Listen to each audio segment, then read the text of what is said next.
Hello and welcome to the space that gives you inspiration on work, on life, and how to balance the two. I'm seated on an oleandro stool by Caligaris, Italy, here at V Gallery, the home of premium quality and lifestyle. Here we're still continuing our conversation on balance in the work-life balance equation. And I'd like us to talk a bit about effectiveness. What is effectiveness? Effectiveness is the degree to which something is successful at producing a desired result.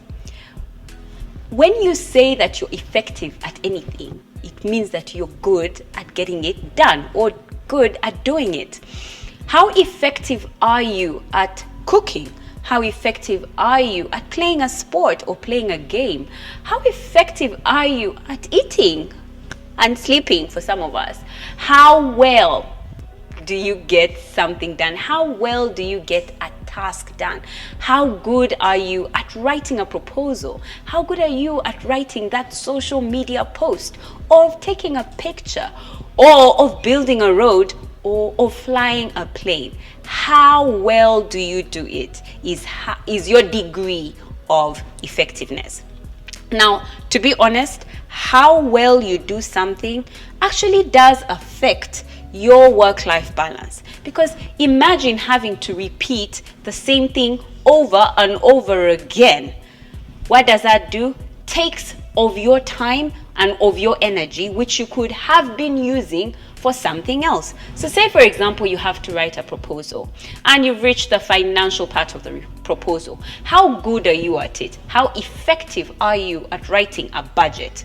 Because if you're not, you're going to take a longer time, need even more skill at doing it, and that time could have been used for cooking food or for spending time with someone that you absolutely love.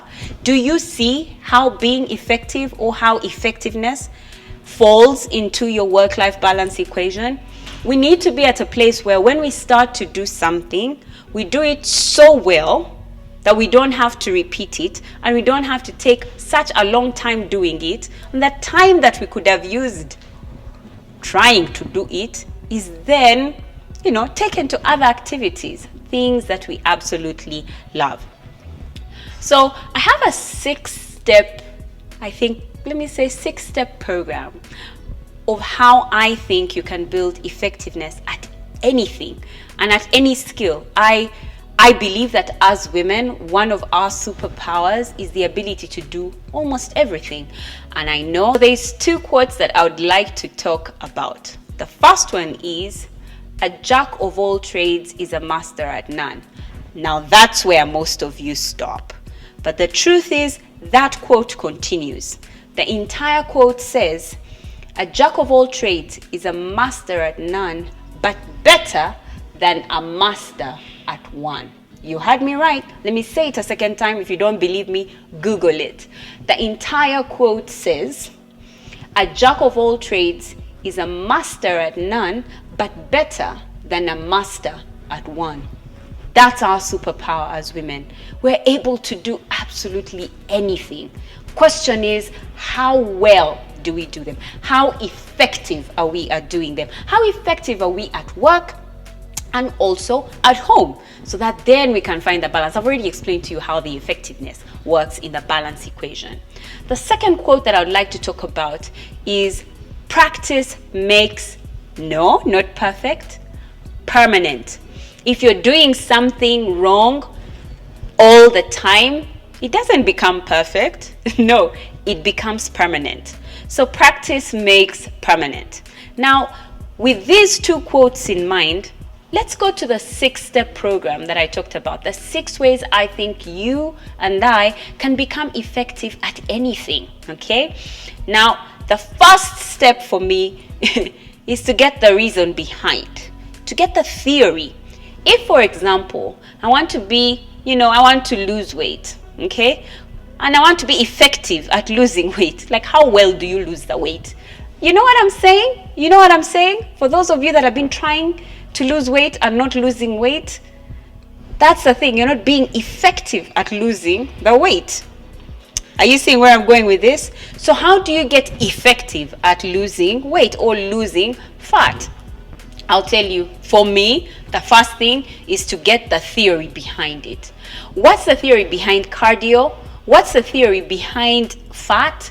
What's the theory behind muscle? What's the theory behind weightlifting? What is the theory behind the food I have to eat? What's the actual theory? So I read.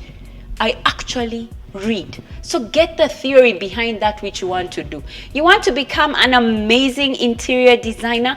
Go to the back end. What does it mean? Like, you don't get to a place of the level of V Gallery if you've not done your homework, because then when you get into a space like this, you won't even know what exactly will fit into your space.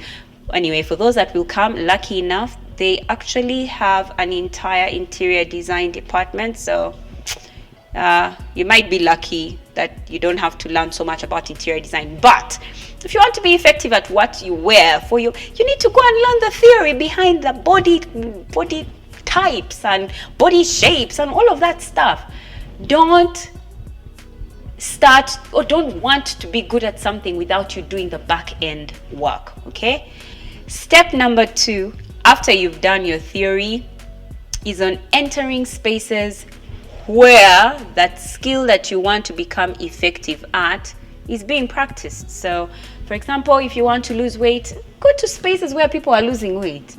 If you want to be really good at mathematics, go to spaces where people are good at mathematics. They're discussing mathematics.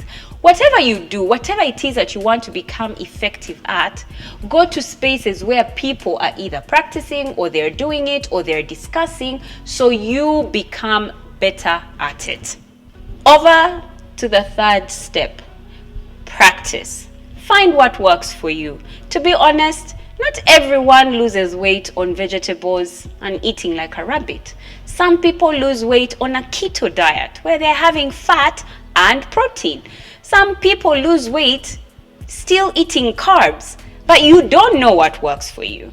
So after you've known the theory, you've gone into spaces where people are doing what you'd want to become really good at, start to practice so you can find what is best for you. Find out what works for you. And over to the fourth step, build the skill.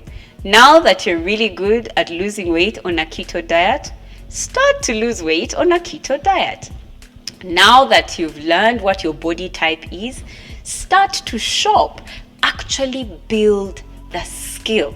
Okay, now that you've learned a few recipes and how different spices work with different kinds of food, legumes and proteins and salad, now that you know that, build the skill. After you've learned the skill, we head on over to the fifth step, get mentored. Find someone that does a really good job at that skill that you want to build or that skill that you want to become more effective at.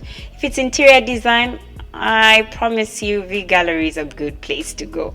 Find out. Lean at the feet of someone that does what you're really good at. If it's motherhood, you want to be better at motherhood, find a mentor in the motherhood sector. If someone is really good at business and you want to become effective, you're building the skill, now is the time to get mentored by someone who is already doing the business. And the last and final sixth step at being more effective is to become a mentor. Mentor someone. The more you do something, the more you practice something, the more permanent it gets. I honestly believe if you want to learn something, teach it to somebody else. So now it's your turn to become a mentor in that thing or that skill that you want to become more effective at. Now, that's it for today. If you have any other tips and ways that we can be more effective at what we do, both at work and even at home, do share with me in the comment section. One of the things that I have built quite a good effectiveness at is digital products. I have some digital products over in the link below. There's a home organization tool, there's a home meal edition. All of those are available for you. After a while of eating not really good food, building a skill or building my competence or building my effectiveness on preparing homemade delicious food for me, well, birthed a digital product, the Hot Meal Edition. This is 365 days of meals planned out for you, so you never ever have to think about it. And guess what? These meals are not repeated. So what's happening in your mouth there? Like variety, right? Do you see that?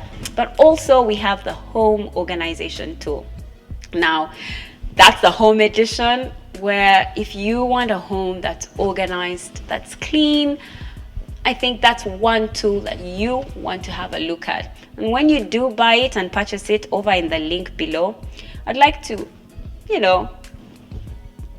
light a fire in you. Visit V Gallery and see what is available for you.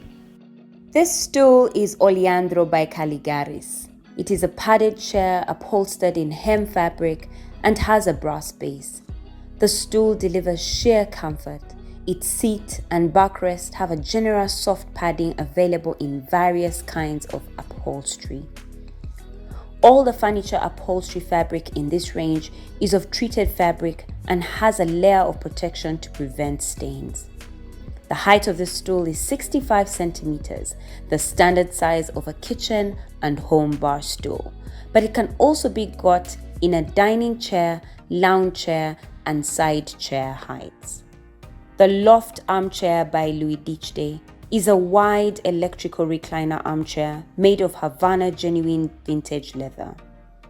In constant search for high quality, Louis Dichday selects and uses the best materials on the market, from the finest leather to the highest sought after fabric, to the softest padding and most durable frames, to the most advanced recliners and the most original and practical bed mechanisms. With a simple touch of a button on this armchair, the neck and footrest recline, making it suitable for home use after a long, tiring day at work. Men will absolutely love this armchair, making it the perfect Christmas, anniversary, birthday, or thank you gift for him. For these and more, visit V Gallery, the home of premium quality and lifestyle, on 6th Street Industrial Area at Vindax Plaza.